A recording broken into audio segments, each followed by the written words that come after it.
Good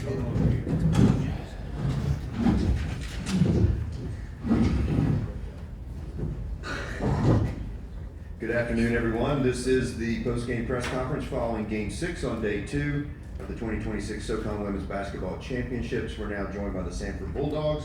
We have with us head coach Matt Weiss, along with student athletes Kaylee Yarbrough and Francie Morris. We'll have an opening statement from Coach, followed by questions. If you do have a question, please raise your hand. We have a mic. Give your name and your media entity before asking your question. With that, Coach, the floor is yours. Again, incredibly proud. This group has so bought into all the cliches that every coach talks about. Everybody talks about culture, everybody talks about process, everybody talks about journey. I think the challenge is getting 18 to 23-year-olds to believe that to their core through the course of a season where everybody's opinions ride on the result of the game. And this group, they could have folded. They could have folded multiple times during the season.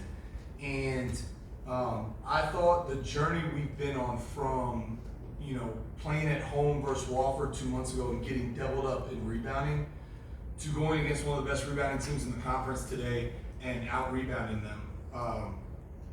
What a growth journey. What a job by this group. I thought the effort was tremendous. We needed to make some adjustments to the way that we defended them based on the last couple times, and we kind of played some percentages. It worked out for us and in our favor. Certainly there's stuff to clean up to get ready for Sunday, but we are so unbelievably blessed and fortunate to have this group together and to get to go to practice tomorrow. We couldn't ask for a greater blessing. All right, questions, front row. Yeah, Jeff Birchfield, Johnson State Press. Coach, they held you to 39 points without Downing and without Lopez like a week ago. So what were the biggest adjustments you guys made to do so much better offensively today? I said in my press conference yesterday that good coaches are made by good players. And the irony of having these two up here with me is before we played them on last Saturday, I knew that when we scouted them, when we prepared to play them the first time, prepared to play them the second time, they were determined not to let Rivera get a 3-off. Face guard, hold every cut, and they did an unbelievable job of doing it. They were also determined not to let Gabo get to the rim.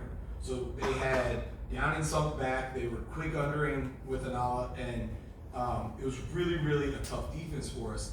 And what I really admire about that ETSU team is they don't give you open looks. You can get shots off. They're not going to be open because they're there. And so you need players that can make shots over the top or turn the corner to get to the rim or make threes, even if they're contested. And I told the staff before the game last Saturday that if we got 30 from Kaylee and Francie, we're winning. And I think they could get it. And it didn't work out in our favor. Well, today they combined for 28. And so you saw the result. And so to me, it was two freshmen stepping up versus a really good defense and being ready for the moment. And all the credit in the world goes to these two. Second row. Alistair Pullman, Asheville FM. So going into this, what did you talk about that led to dominating in the first half, and what did you talk about in the halftime to maintain that lead? Yeah. Our mindset going into the game was a couple things. One was when you go against a team that's this physical and that plays this hard and this athletic, you'll find yourself going, I have to. I have to make this shot. I have to get open here. We have to get this stop. And once you start playing from a place of have to, then you're playing from a place of tightness. And once you're tight in this sport, you're never going to have a chance. And so we were trying to get them to buy into, you don't have to, you get to. You don't have to break to get open, you get to break to get open. You don't have to box out and go rebound, you get to box out and go rebound. You don't have to keep your composure throughout the course of this game, you get to keep your composure throughout the course of this game. And then our other message was, versus a team like this, they are never going to hand it to you. you have to go take it. And so that was a message for the rebounds. That was a message for continuing to attack and transition. All the elements of the game for us was a mindset of, we get to do this, we're grateful, and we're gonna be in attack mode, and we're gonna go compete and take it. And at halftime, what we talked about, the challenge was, we felt like it was a battle of our mindset.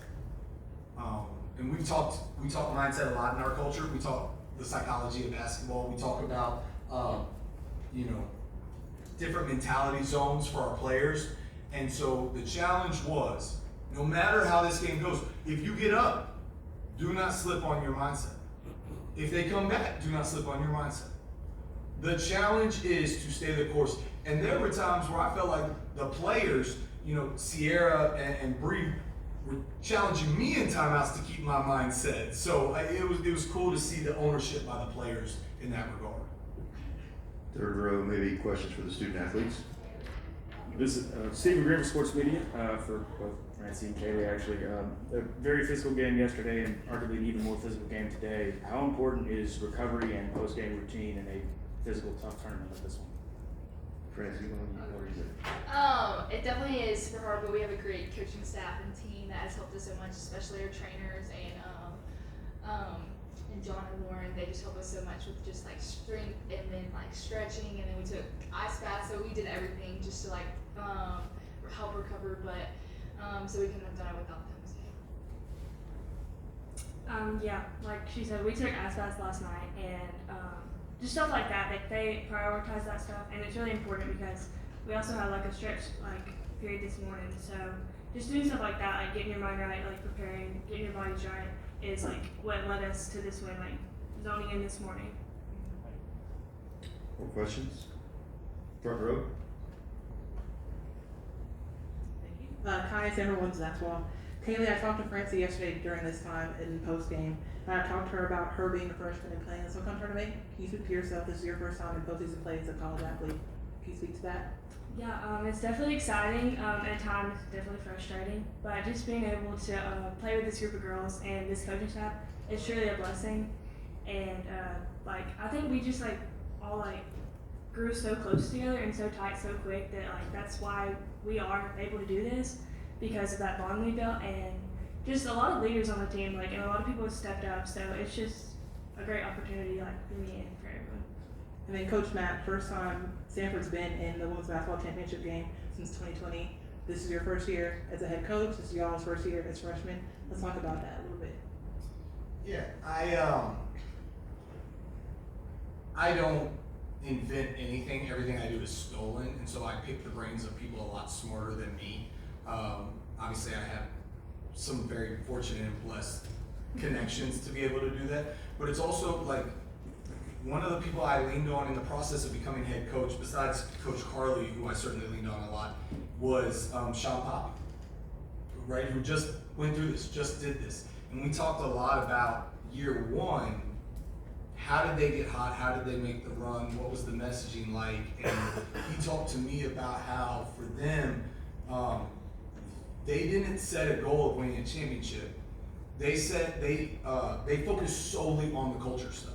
And again, I said it before, I get that stuff is used by everybody. So it only works if the players buy into it. And that's what he kind of sold me on was, or kind of taught me, was just get them bought in on the little things.